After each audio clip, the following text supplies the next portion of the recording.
Uy, maayong gabi dahil sa tanan. Welcome ug maayong pag-abot diri sa Bacolod sa Lai Airport.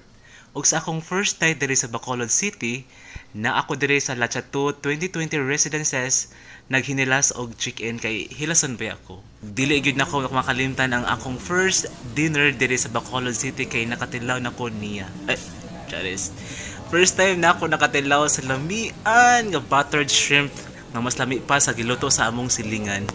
Kay wala pa ko natagbaw, nipalit ko og ice cream og akong gi-oven kay mas lami daw ng init-init pa.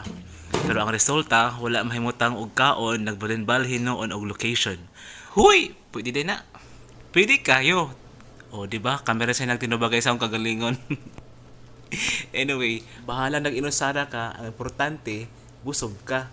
O walay ungo nga mo tapad na ako karong gabi una. Kay mas mahalok pa kog ungo kaysa imong kong biyaan.